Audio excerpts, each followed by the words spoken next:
చూద్దాం. ఏపీలో తెలుగుదేశం పార్టీ మూడవ జాబితా విడుదలైంది. 13 లోక్సభ 11 అసెంబ్లీ సీట్లకు అభ్యర్థులను ప్రకటించారు చంద్రబాబు.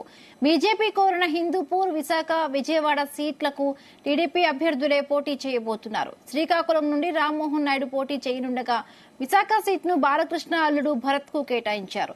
విజయవాడ ఎంపీ సీట్ను కేసినేని చిన్నికి ఇచ్చారు. వైసీపీ నుండి టీడీపీలో చేరిన లావు శ్రీకృష్ణదేవరాయలకు నర్సరావుపేట నుండి పోటీ చేయనున్నారు. అసెంబ్లీ సీట్లకు వస్తే సర్వేపల్లి టికెట్ ను సోమిరెడ్డి ఇచ్చారు. మైలవరం నుండి వసంత కృష్ణ ప్రసాద్ బరిలో ఉండనున్నారు.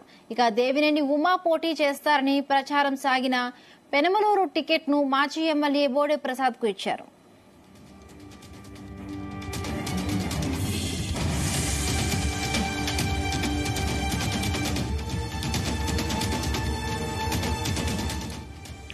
ఇదే అంశానికి సంబంధించి మరిన్ని పూర్తి అప్డేట్స్ మా ప్రతినిధి రామకృష్ణ అందిస్తారు. రామకృష్ణ, తెలుగుదేశం పార్టీకి సంబంధించి 3 అభ్యర్థుల ప్రకటన అయితే కొద్దిసేపటి క్రితం జారీ అయింది.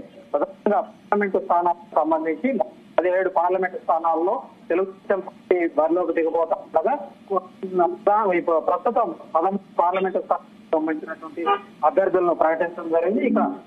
నియోజకవర్గాలకు సంబంధించి ఇప్పటి వరకు 2 జాబితాలు అభ్యర్థులను ప్రకటించారు. మిగిలినటువంటి 16 అసెంబ్లీ సీట్లకు 11 అసెంబ్లీ సీట్లకు సంబంధించినటువంటి అభ్యర్థుల జాబితాను టీడీపీ ప్రకటించడం జరిగింది. పార్లమెంట్ అభ్యర్థుల జాబితా విషయానికి వస్తే శ్రీకాకుళం జిల్లాకు సంబంధించి కింజవరపు రామ్మోహన్ నాయుడుకు టికెట్ ను కన్ఫర్మ్ చేస్తూ ఆయన పేరును ప్రకటించడం జరిగింది. విశాఖపట్నం సంబంధించి బాలకృష్ణ అల్లుడు మోసుపల్లి కు టికెట్ నిర్ణయం తీసుకోవడం జరిగింది. విశాఖపట్నం స్థానాన్ని భారతీయ జనతా పార్టీ కేటాయిస్తారు. జీవీఎల్ నరసింహం పోటీ చేస్తారన్నటువంటి అభిప్రాయం అయితే వ్యక్తమైనటువంటి పరిస్థితి నేపథ్యంలో ప్రస్తుతం తెలుగుదేశం పార్టీ విశాఖపట్నం అభ్యర్థిగా మోత్కుపల్లి ప్రకటించడంతో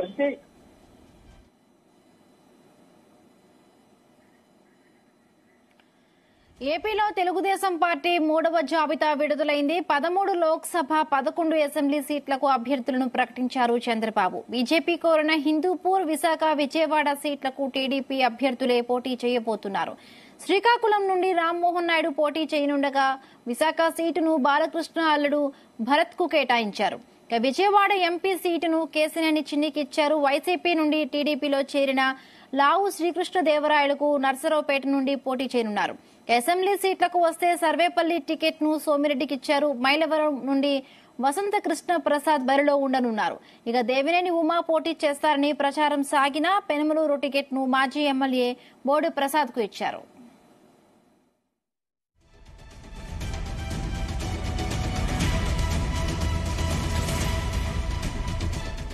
తెలుగుదేశం పార్టీ మూడవ జాబితాను విడుదల చేసింది. రైడింగ్ సంబంధించి మరిన్ని పూర్తి డీటెయిల్స్ మా ప్రతినిధి రామకృష్ణను అడిగి తెలుసుకుందాం. రామకృష్ణ, తెలుగుదేశం పార్టీకి సంబంధించి కొద్దిసేపటి క్రితం 3వ జాబితాను విడుదల చేయడం జరిగింది.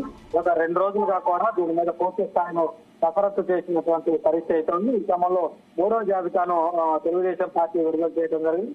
పార్లమెంటు నియోజకవర్గాలకు సంబంధించి మొత్తం 17 పార్లమెంటు స్థానాల్లో తెలుగుదేశం పార్టీ పొత్తులో భాగంగా పోటీ చేస్తున్న నేపథ్యంలో ప్రస్తుతం అయితే 13 పార్లమెంటు స్థానాలకు అభ్యర్థులను ప్రకటించడం జరిగింది. అసెంబ్లీకి సంబంధించి ఇప్పటికే 2 జాబితాల్లో అభ్యర్థులను ప్రకటించగా మొత్తం 16 అసెంబ్లీ స్థానాలకు సంబంధించి అభ్యర్థులను ప్రకటించాల్సి ఉంది. ఈ 3వ జాబితాలో 11 అసెంబ్లీ స్థానాలకు సంబంధించినటువంటి అభ్యర్థులను ప్రకటించడం జరిగింది.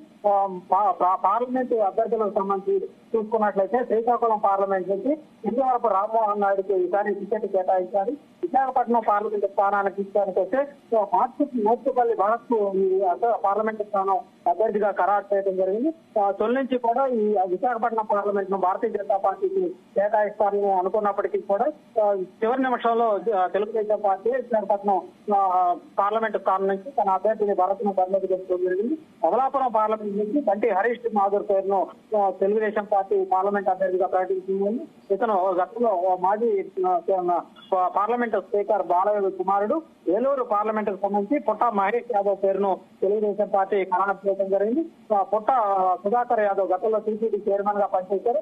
యనమల రామకృష్ణుడు టీడీపీ సీనియర్ నేత అల్లుడుగా ఈయన్ని పుట్ట మహేష్ యాదవ్ ఉన్నారు. విజయవాడ పార్లమెంటు స్థానానికి సంబంధించి కేసినేని శివనాథ్ అలియాస్ సిన్నికి పార్లమెంటు స్థానాన్ని కేటాయించారు. గుంటూరు పార్లమెంటు సంబంధించి ఎన్ఆర్ఐ పెమ్మసాని చంద్రశేఖర్కు ఈ పార్లమెంటు స్థానాన్ని కేటాయించడం జరిగింది. నరసరావుపేట పార్లమెంటు విషయానికి వస్తే వైఎస్ఆర్ కాంగ్రెస్ పార్టీ సిట్టింగ్ ఎంపీగా ఉండి ఇటీవలే తెలుగుదేశం పార్టీలో చేరినటువంటి రావు శ్రీకృష్ణదేవరాయలకు నరసరావుపేట పార్లమెంటు స్థానాన్ని కేటాయించడం జరిగింది.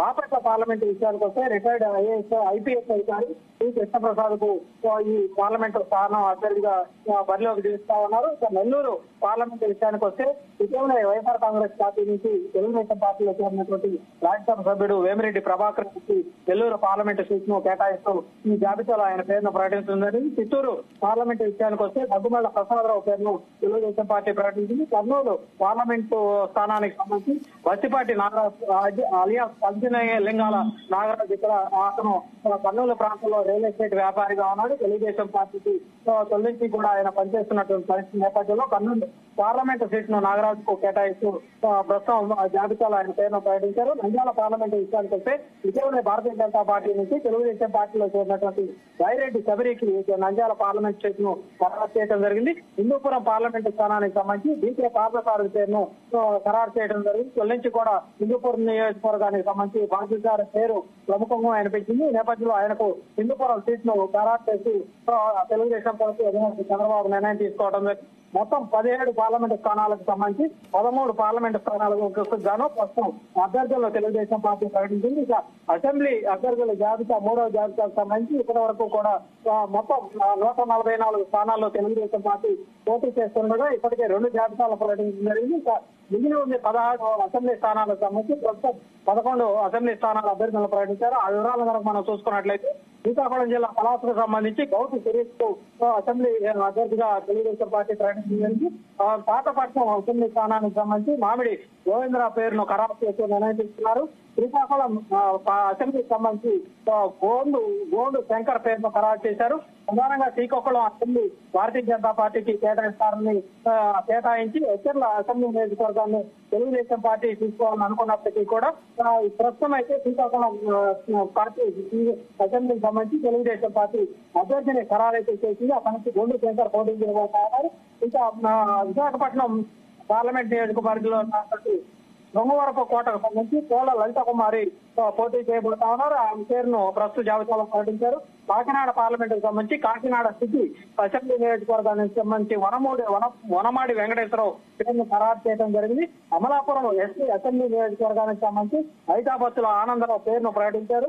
యనమలూరు నియోజకవర్గానికి సంబంధించి బోడే ప్రసాద్ పేరును ప్రకటించడం జరిగింది. గత 2 రోజులుగా చూసుకున్నట్లయితే బోడే ప్రసాద్ కు టికెట్ ఎవరన్నా సదేతన ప్రచారం ఉంది. బోడే ప్రసాద్ కూడా అటు మీడియా ముఖంగా కన్నీటి పరివంతయ్యాడు. అధినేత చంద్రబాబు నాకు ఈసారి ఎలాగైనా టికెట్ ఇవ్వాలని ఆయన వేడుకున్నటువంటి పరిస్థితి అయితే ఉంది. ఈ క్రమంలోనే అధినేత చంద్రబాబు మంగళూరు టికెట్ ను బోడే ప్రసాద్ కేటాయిస్తూ నిర్ణయం అయితే తీసుకున్నటువంటి రామకృష్ణ అంటే పొత్తులో భాగంగా కూడా అలయన్స్ లో బీజేపీ కోరిన హిందూపూర్, విశాఖ, విజయవాడ సీట్లు బీజేపీ కోరింది. కానీ అక్కడ నుండి టీడీపీ అభ్యర్థులుగా ఇప్పుడు పోటీ చేయబోతున్నారు.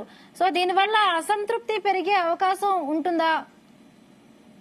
బహుశా గత 2 రోజులుగా కూడా ఢిల్లీలో పురంధేశ్వరి అక్కడే ఉండి బీజేపీ నేతలతో మాట్లాడారు. ఇటువైపు జనసేన తెలుగుదేశం పార్టీ నాయకులతో కూడా మాట్లాడారు. వాళ్ళు తొలి నుంచి కూడా విజయవాడ, అటు ఏలూరు, విశాఖపట్నం 3 స్థానాలను కూడా భారతీయ జనతా పార్టీ కేటాయించాలని వాళ్ళంతా కూడా అడుగుతున్నటువంటి పరిస్థితి అయితే ఉంది. ఇప్పటికే ఢిల్లీ స్థాయిలో కూడా చాలా మంది నేతలు, సుజనాత చౌదరి కావచ్చు, సీఎం రమేష్ కావచ్చు, ఇతరత్ర నాయకులు కావచ్చు, భారతీయ జనతా పార్టీకి సంబంధించిన వాళ్ళంతా కూడా కీలకమైనటువంటి విశాఖపట్నంతో పాటు విజయవాడ, ఏలూరు పార్లమెంటు స్థానాలను ఇవ్వాలని అడుగుతున్నప్పటికీ కూడా తెలుగుదేశం పార్టీ ఆ 3 పార్లమెంటు స్థానాలను వదులుకునే పరిస్థితి లేదు. హిందూపురానికి సంబంధించి కూడా హిందూపురం నుంచి వాళ్ళు అడుగుతున్నటువంటి పరిస్థితి అయితే ఉన్నప్పటికీ కూడా తెలుగుదేశం పార్టీ ఆ స్థానాలను ప్రస్తుతం అయితే వదులుకునే పరిస్థితి లేకపోవడంతో అక్కడ అభ్యర్థులను అయితే ప్రకటించింది. ఈ అభ్యర్థులు ప్రకటించిన నేపథ్యంలో ఒక రకంగా చెప్పాలంటే తెలుగుదేశం పార్టీకి అటు భారతీయ జనతా పార్టీకి మధ్య ఒక అవగాహన కుదిరిన తర్వాతనే ఈ జాబితాను విడుదల చేశారని స్పష్టంగా చెప్పుకోవచ్చు. ఇంకా అసెంబ్లీ సంబంధించి మొత్తం కూడా 13 సంబంధించినటువంటి అసెంబ్లీ అభ్యర్థులను కూడా విడుదల చేయడం జరిగింది. Right, thank you Ramakrishna, thanks for the updates.